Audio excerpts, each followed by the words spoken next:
G'day, welcome to another episode of Four Wheels on the Road. Today we've got a huge day, really exciting news. Firstly, we're welcoming a new channel partner and channel sponsor, Greenslopes Car Electrics. And second of all, we're switching out the old AGM batteries in the back and switching over to lithium. So let's go check it out.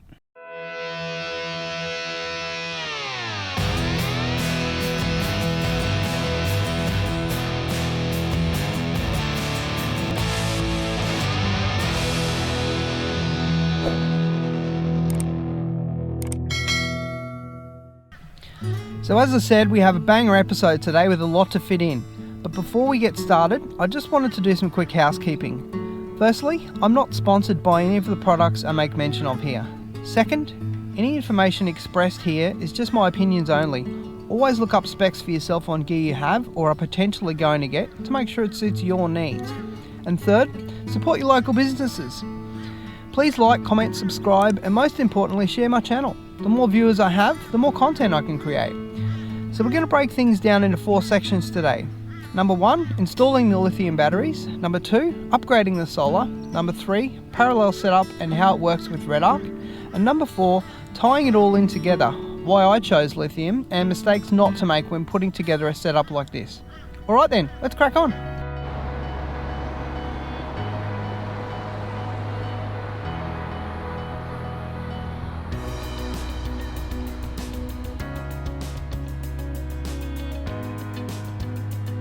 Hey Mick, how are ya? Yeah, bud.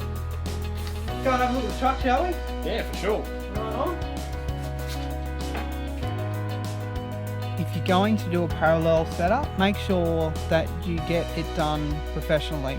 I actually had my setup initially done by ARB, and since getting a look at all of the system with Mick, we actually found out that not only did they set the settings in the Redarc manager incorrectly, but they also wired it incorrectly. So I was operating on half of the voltage of the batteries that I installed initially. So Mick is happy to give you assistance with anything. He's always up for a chat. If you need to know some information on anything to get set up for your electrics or also mechanical, he's the man to talk to.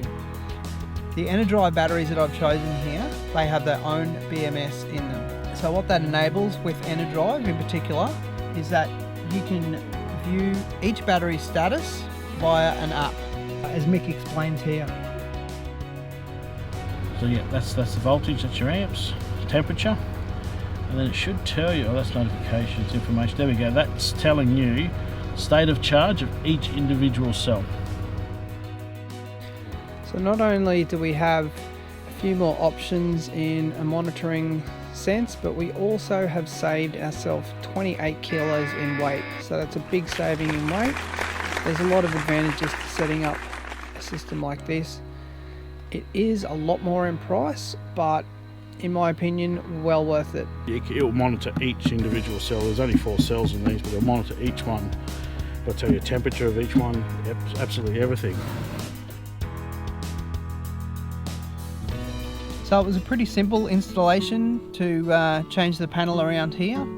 So what we've done now is replace the smaller 110 watt panel with the larger 300 watt one. It has a much bigger footprint, but it fits just perfectly in between the tracks that are available on top of the algae cap. So it's a win there. It's a lot more wattage and it's a lot more power going to the batteries when the truck's not driving or we're not plugged into power. Previously only getting 2 amps in, and now having 12, it's a massive difference. So might be something you want to consider for yourself when piecing together your own rig. If you can get a larger solar panel, they're not necessarily that expensive. The one I've got here is only $220, so quite affordable.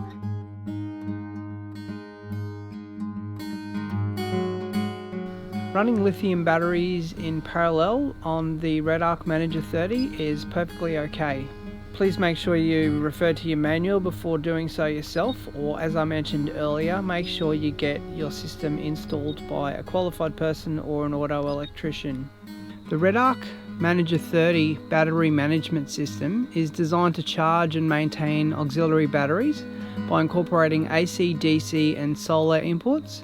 And the battery management system that exists within the Enerdrive batteries is equipped to do a very similar thing.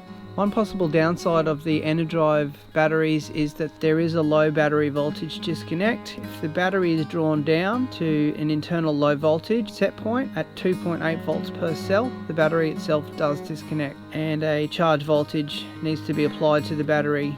So just to recap, battery management system within the Enerdrive battery also exists within the Redarc Manager 30, but the two have no problem communicating with each other and they don't have any issues working together.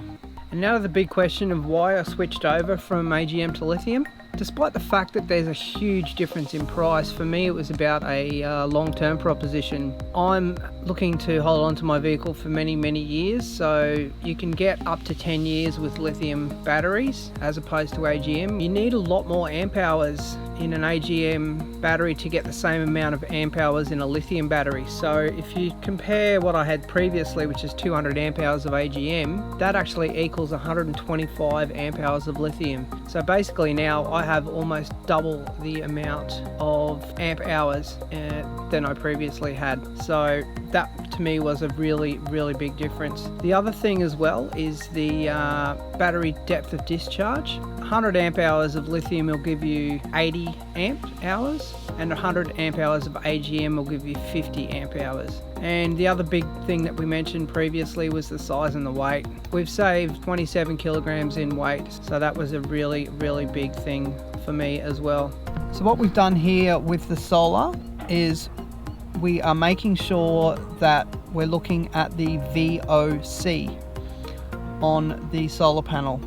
It's a very common mistake, and it's a mistake I almost made myself when choosing a solar panel. What you need to do is check with your BMS and make sure what the VOC is on your BMS and how many volts input it can actually accept. The Redarc accepts 32 volts max, and this particular panel I've got here is 25 volt. What you'll find with most solar panels for houses is that they're around 37-39 volts for one, and then the higher end ones you'll see are around about 49 volts. So if you hadn't looked and hadn't have known that information, you might have just plugged your solar panel in.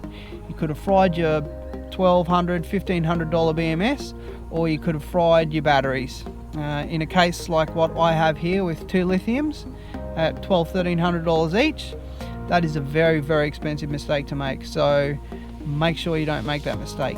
Always check what the VOC is on the solar panel that you're potentially looking to get. Not only do you need to consider which panel you get, but also consider the wattage of each particular panel you're going to get. There's a few different important things to look up. Look up the VOC. Don't necessarily just get a larger wattage panel, but get a larger wattage panel that has the correct VOC for your BMS and the correct VOC for your batteries. The amps in is also a consideration. There are larger wattage panels which have lower amps, so you can get a 300 watt panel at 25 volts VOC, which only has about 8 amps in. But you can also get a 300 watt panel at 25 volt VOC which has 12 watts in. So make sure you look at that. I know it's a very confusing thing when you're looking at panels, but once you understand a couple of the basics, it's not necessarily that difficult. Once you've got a grasp of the basic things, you can understand what to look for and what setup to choose for yourself. So in summary, just make sure that you get professional assistance where possible. If you do have the time and do wish to do any installations on electrical yourself, make sure you've got as much information as you possibly can on it. Double and triple check everything to make sure it gets done properly, because when you're dealing with technology at the level that we're talking about here, when each particular thing costs over $1,000 each, it's very easy to make very expensive mistakes, and you don't want to do that. Check everything, double check everything, or just get it done professionally to begin with. So I hope all of this information has given you something to look at, and if you're thinking about putting a build together for yourself, and I hope it's given you something to think about. If you do have any questions about lithium setups or about anything I've done, make sure you just put a comment down below. I'm very happy to answer any questions. It's quite a complicated business getting this kind of setup together. It's easy once you've got everything together in the end, but to begin with, it's really quite complicated and there's a lot of information. So I hope this has made things a bit easier for you. And as I said, if you have any questions at all, just put them down below. I'm happy to answer anything. Thanks for your time.